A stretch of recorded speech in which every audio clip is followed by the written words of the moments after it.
After a hog roast down in Kingsville, the Wildcats are back at home. Yeah, ACU football having homecoming weekend here on the Hill. The Wildcats take on the Mustangs of Midwestern State. We'll see if they can hold the horses, and we'll look back at the big win over the Javelinas in South Texas last Saturday night. It's the Chris Thomsen Show right now.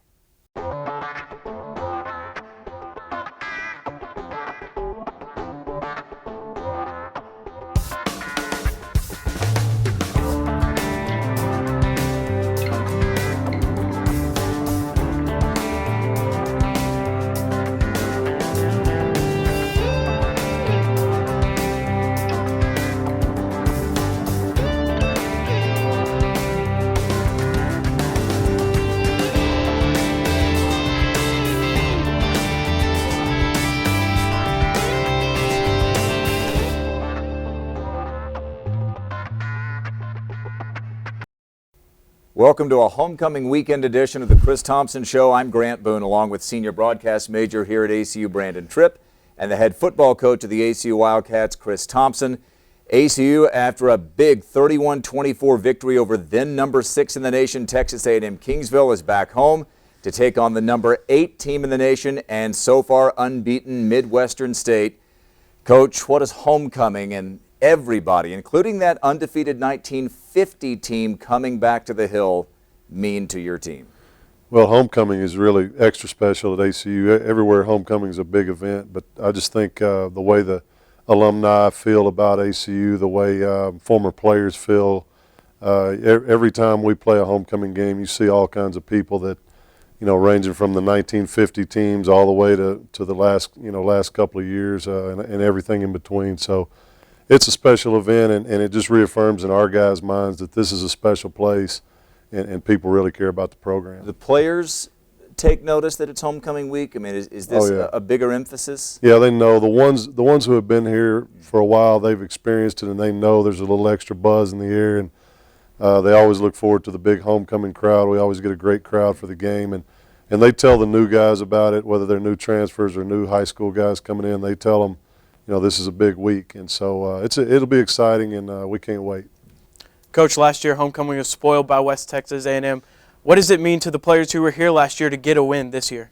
Well, it'll be big. I mean, with the big crowd that we always get for homecoming, our guys want to put on a great performance. And last year was a disappointment. We didn't finish that game well. We had a lead late, and our guys, they remember that, and they want to come out here against Midwestern and have a much better outcome. Well, great outcome last Saturday night in Kingsville in what turned out to be another classic in a great rivalry, ACU against Kingsville. 31-24 the final score, and when we come back, Brandon will look at the highlights from that game, and Coach T and I will talk about it and break it down. You're watching the Chris Thomsen Show.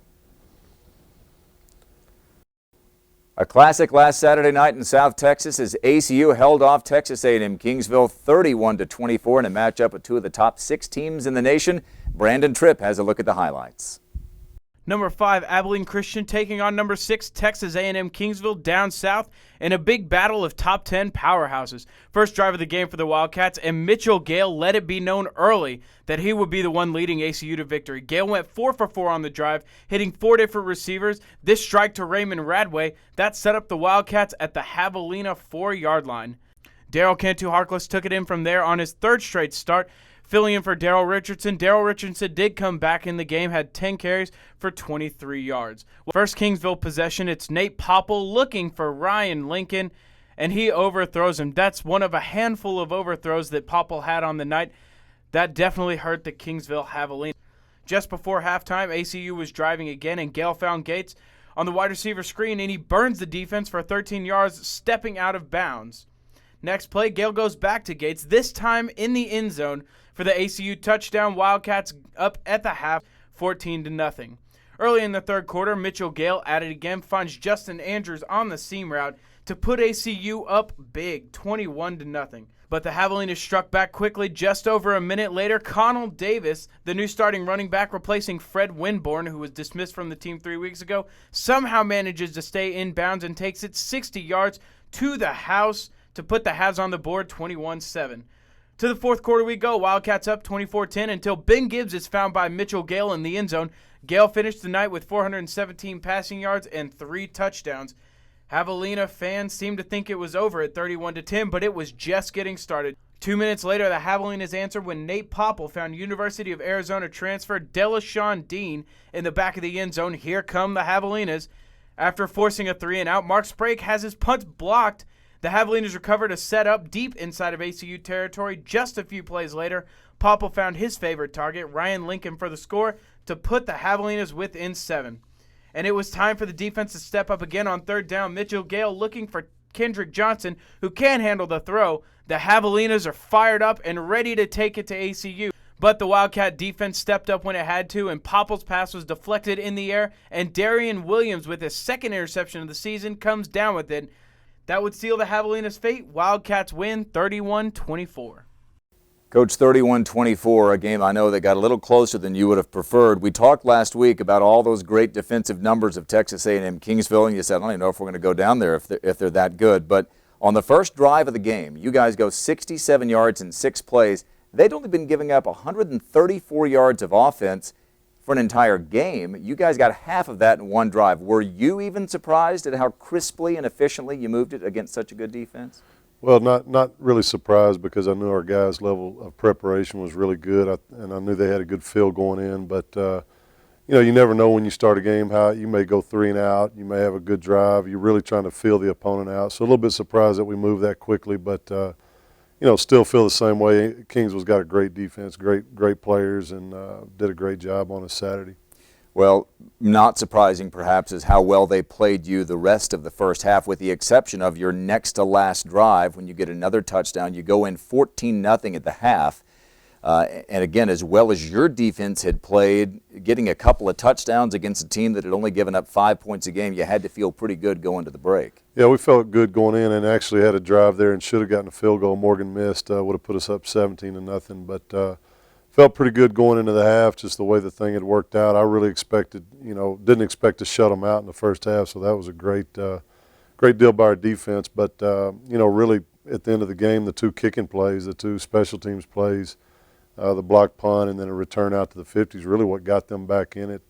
Defense, offense played really well. Well, let's talk about that, because special teams, the first 4 games of the season for your Wildcats, in my opinion, had been the dominant of the 3 units, offense, defense, special teams. You'd scored touchdowns on special teams. You'd constantly given your offense good field position.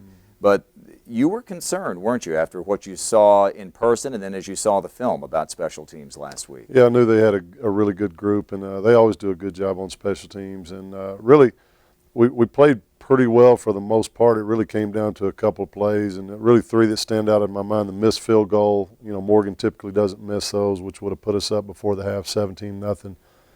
And then we go up 31-10 and give up a kickoff return out to the 50. I thought that was crucial because they really hadn't, gone 70 or 80 yards on our defense all night.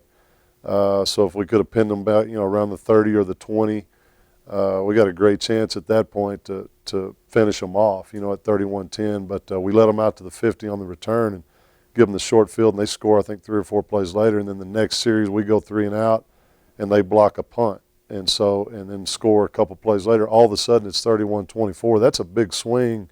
In a short amount of time, too. Very short amount of time, all because of special teams breakdowns. And kind of shows you, we played pretty well in special teams for the most part, with the exception of a couple plays, and a couple plays can really turn it, and it did. Okay, I know you are quick to say there's a reason sometimes why the film doesn't look so good. It's because there are other players on the other team trying to make you look bad. And so you tip your cap to a guy like Jonathan Woodson. He's a 4x100 sprinter on their track team. But you saw something in that kick return that concerned you. It wasn't just great individual effort by Woodson, though there was that as well. There were some breakdowns in what, in terms of assignments? Just not really assignment. They had about 3 guys on that side of the field that just blocked our guys, that just physically did a better job against 3 of our guys and created a run lane. There really wasn't a breakdown in what to do. It was just they didn't get it done, and we've gotten it done all year in that phase. We've really so again, credit their guys for doing a great job, but I still feel like those are blocks we should beat and go make those plays.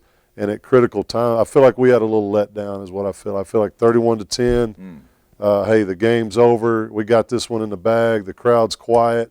All of a sudden, 50-yard return, and the crowd's going crazy, and they got momentum, and it almost swung and almost got us beat. 31-24 the final. A couple of other things here. Got to talk about Mitchell Gale. 3 weeks ago, he set a career high with 5 touchdowns.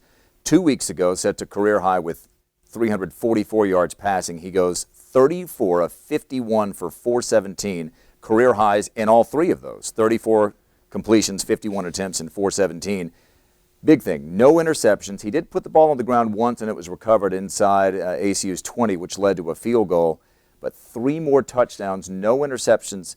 You put the game in Gale's hands, didn't you? Yeah, we really did, and we talked about the key going down there was the drop-back passing game because we knew what a great run defense they have. I mean, I think I looked at the stats this week. They're giving up 25 yards a game rushing. I mean, that's ridiculous. Yeah. And so you know you're not just going to line up and run over the top of a team like that. So you got to be able to drop back pass and put it in Mitchell's hands. The receivers did a great job. I thought the offensive line did a nice job for the most part in protection. And, really he was able to win the game doing that. And that was the difference. And he's the Lone Star Conference South Division Offensive Player of the Week for the 2nd time because of that 417-yard effort. Got more on the Chris Thomsen Show right after this. Stay with us.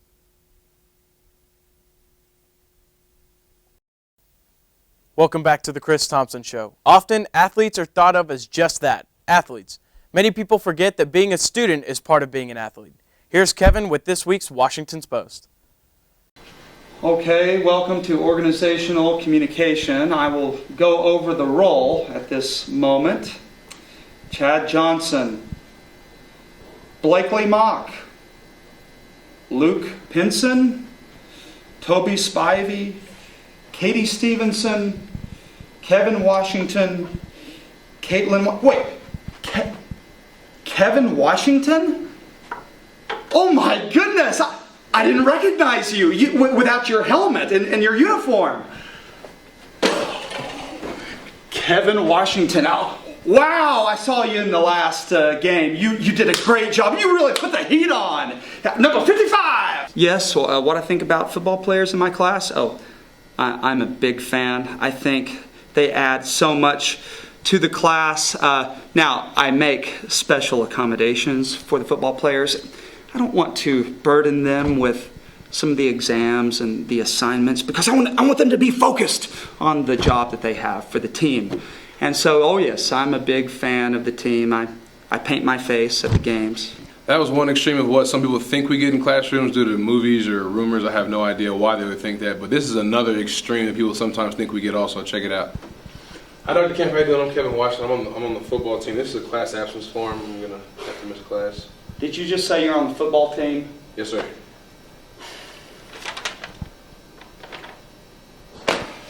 Okay.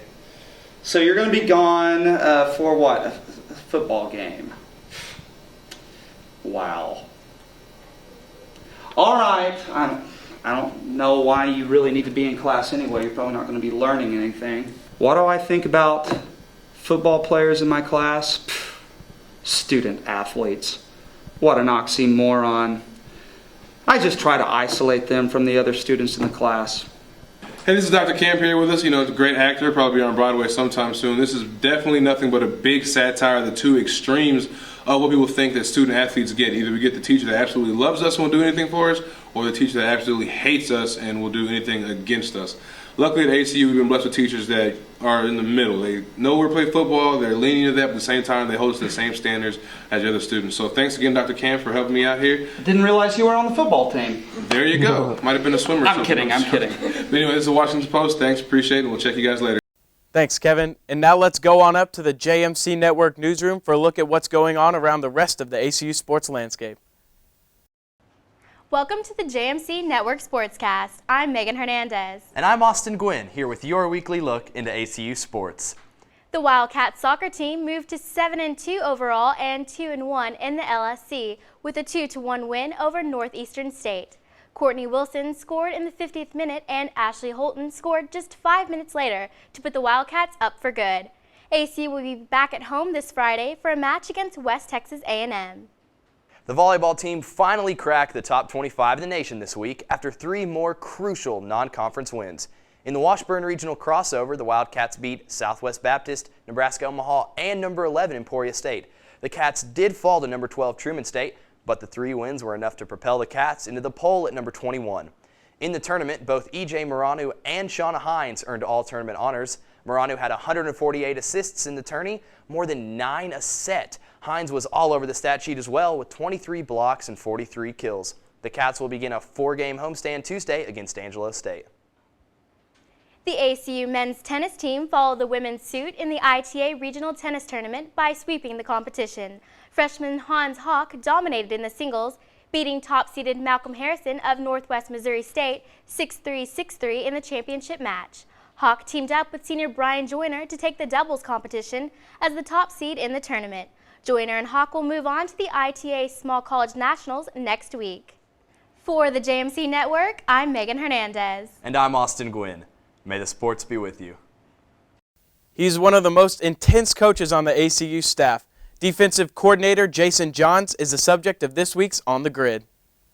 I've always played defense growing up. Going back, I didn't want to coach. I'd played football my whole life. I thought I was ready for something else. I was out of the game for a year and realized how much I missed it, and so I got back in it. And it was just a natural fit. The first place I went to, there was a need there for that, and Alney, and started helping on that side of the ball, and it's just, that's what I'd always played, and it was just everywhere I went, it was just a fit. And then I spent 2 years there at Angelo State coaching the defensive line, and then in 2000 what got us to Wichita Falls was a defensive coordinator job opened up there. So it's just always what I've done. The greatest thing about coaching is you have an opportunity to empower young people and realize the gifts that God has placed in their hearts.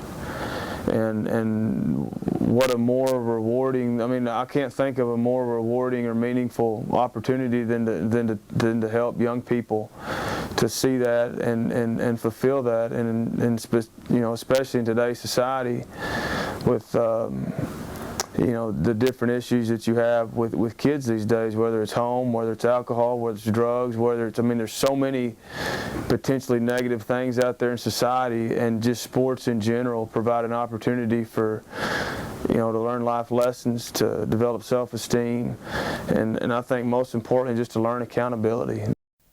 When we come back on the Chris Thomsen Show, we'll have a look at some of the other scores from around the LSC last week and preview a homecoming showdown with Midwestern State. Stay with us. Back in the Chris Thomsen Show, and take a look at some of the scores from last week around the Lone Star Conference. Take note of Tarleton State, that 37-34 victory over Angelo State. First victory for Kerry Fowler. Congratulations, new head coach at Tarleton State.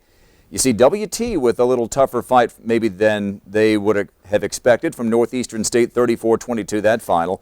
And then you see that overtime game, Midwestern State 38, Incarnate Word 31. Those Cardinals from down at Incarnate Word, first year in the Lone Star Conference, are playing some teams tough. They beat Central Oklahoma earlier this year. They scored with about a minute to go to send that game to overtime against Midwestern State.